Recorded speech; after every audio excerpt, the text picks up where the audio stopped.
சீன தயாரிப்பு ஏவுகணைகளை பாகிஸ்தான் பயன்படுத்தியதா என்பது தெரியவில்லை என சீனா விளக்கம் அளித்திருக்கிறது. இது தொடர்பாக விசாரணை நடத்தப்படும் என்று சீன அமைச்சர் கூறியிருக்கிறார். பாகிஸ்தானின் தாக்குதலின் போது சீனாவின் தளவாடங்கள் பயன்படுத்தப்பட்டதா என்பது குறித்து விசாரிக்கப்படும் என்று சீனா தரப்பில் கூறப்பட்டிருக்கிறது.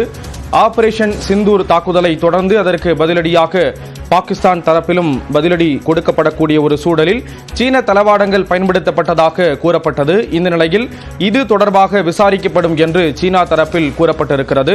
பாகிஸ்தானின் தாக்குதலின் போது சீன தளவாடங்கள் பயன்படுத்தப்பட்டதா என்பது குறித்து விசாரிக்கப்படும் என்று சீன அமைச்சர் குறிப்பிட்டிருக்கிறார். இந்திய பகுதியில் சீன பாகங்கள் கண்டுபிடிக்கப்பட்ட நிலையில் இது தொடர்பாக விசாரணை நடத்தப்படும் என்று சீனா கூறியிருக்கிறது முக்கியத்துவம் வாய்ந்ததாக பார்க்கப்படுகிறது.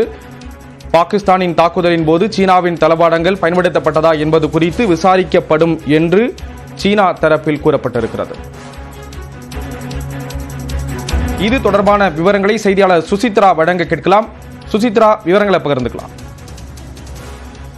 பாகிஸ்தான் இந்தியா மீது தாக்குதல் நடத்திய பொழுது சீனாவில் தயாரிக்கப்பட்ட ராணுவத்தினுடைய ஜெட்டுகளை பயன்படுத்தியதாக தகவல் வெளியாகியிருந்த நிலையில் தற்பொழுது அது குறித்து சீனாவிற்கு தகவல் எதுவும் தெரியாது என்ற ஒரு கருத்தை அந்நாட்டினுடைய வெளியுறவுத்துறை அமைச்சருடைய செய்தி தொடர்பாளரான லின் ஜியான் தற்பொழுது தெரிவித்துள்ளார்.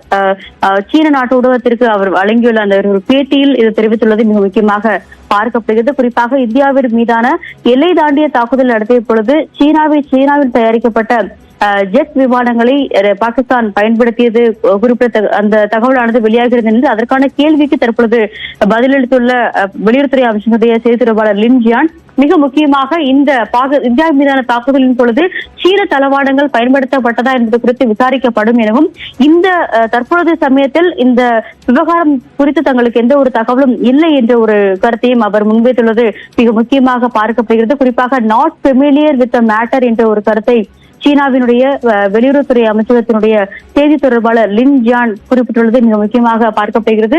சீன தலைநகர் பெய்ஜிங்கில் நடைபெற்ற செய்தியாளர்கள் சந்திப்பின் பொழுது கேட்கப்பட்ட கேள்விக்கு இந்த ஒரு விளக்கத்தை சீனா தரப்பிலிருந்து அதிகாரப்பூர்வ விளக்கமாக தற்பொழுது அவர் வெளியுறவுத்துறை அமைச்சகத்தின் சார்பாக வழங்கியுள்ளார். ஏற்கனவே இந்தியா மற்றும் பாகிஸ்தான் இரண்டு நாடுகளுமே பேச்சுவார்த்தை மூலமாக இந்த பிரச்சனைக்கு தீர்வு காண வேண்டும் என்ற ஒரு வலியுறுத்தலை சீனா நேற்று வெளியிட்டிருந்த நிலையில் தற்பொழுது சீனாவுடைய தளவாடங்கள் பயன்படுத்தப்பட்டதா, ஜெட் விமானங்கள் பாகிஸ்தானால் பயன்படுத்தப்பட்டதா என்பது குறித்த கேள்விக்கு இந்த ஒரு பதிலை விளக்கத்தை சீனாவினுடைய வெளியுறவுத்துறை அமைச்சகமானது அதிகாரப்பூர்வமாக வழங்கியுள்ளது. ஸ்ரீராம், கண்டிப்பா சுசித்ரா, ஏற்கனவே சீனாவுக்கும் இந்தியாவுக்கும் இடையிலான அந்த எல்லை பகுதிகளிலையும் அவ்வப்போது பதற்றம் தொடர்ந்து ஏற்பட்டு வரக்கூடியதையும் நம்மால் பார்க்க முடியக்கூடிய ஒரு சூழல்ல பாகிஸ்தானுக்கு சீனாவினுடைய உதவி இருப்பதா தொடர்ந்து குற்றம் சாட்டப்படக்கூடிய ஒரு சூழல்ல இந்த ஒரு விஷயம் முக்கியமானதா பார்க்கப்படுது.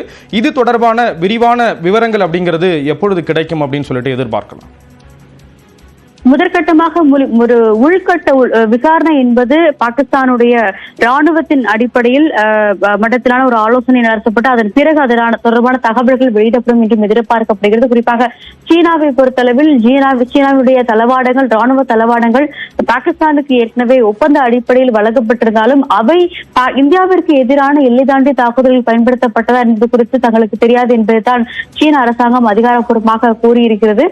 மிக முக்கியமாக சீனாவுடைய தூதர், அரசாங்கத்தினுடைய தூதர் நேற்று நேரடியாக பாகிஸ்தானுடைய துணை பிரதமரை சந்தித்து பல்வேறு ஆலோசனைகளை, குறிப்பாக இந்தியா பாகிஸ்தான் இடையேயான அந்த ஒரு எல்லை பாதுகாப்பு பிரச்சனை தொடர்பான ஆலோசனைகளை அவர் முன்னெடுத்து பல்வேறு ஆலோசனை முன்வைத்தார். அதே போல இந்தியாவுடைய தேசிய பாதுகாப்பு ஆலோசகர் அஜித் தோவலுடன் சீனாவுடைய பிரதிநிதிகள் சந்தித்து தொலைபேசி மூலமாக அவர்கள் பேசியது மிக முக்கியமாக பார்க்கப்படுகிறது. இந்த நிலையில்தான் இந்த ஒரு தகவல், குறிப்பாக சீனாவினுடைய தளவாடங்கள், ஜெட் விமானங்கள் என்பது பாகிஸ்தானுடைய ராணுவத்தால் பயன்படுத்தப்பட்டது என்ற ஒரு தகவலானது நேற்று மாலை முதல் வெளியாகி பல்வேறு செய்தி ஊடகங்களும் வெளியாகி இருக்கிறது. அதனுடைய ஒரு விளக்கம் என்பது அதிகாரப்பூர்வமாக பாகிஸ்தான் தரப்பிலிருந்து வழங்கப்படவில்லை என்றாலும் சீனாவின் தரப்பிலிருந்து தற்பொழுது வரை இந்த ஒரு தகவல் என்பது உறுதிப்படுத்தப்படாத ஒன்று. சீனாவுடைய தளவாடங்கள் பயன்படுத்தப்பட்டதா இல்லையா என்பது குறித்து விசாரிக்கப்படும் நிச்சயமாக என்பது கருத்தை தான் சீன வெளியுறவுத்துறை அமைச்சகம் தெரிவித்துள்ளது. பாகிஸ்தானுடைய ராணுவத்தினருடன் அவர்கள் பேசி அதற்கான ஒரு உரிய விளக்கத்தை மீண்டும் வழங்குவார்கள் என்றும் எதிர்பார்க்கிறோம்.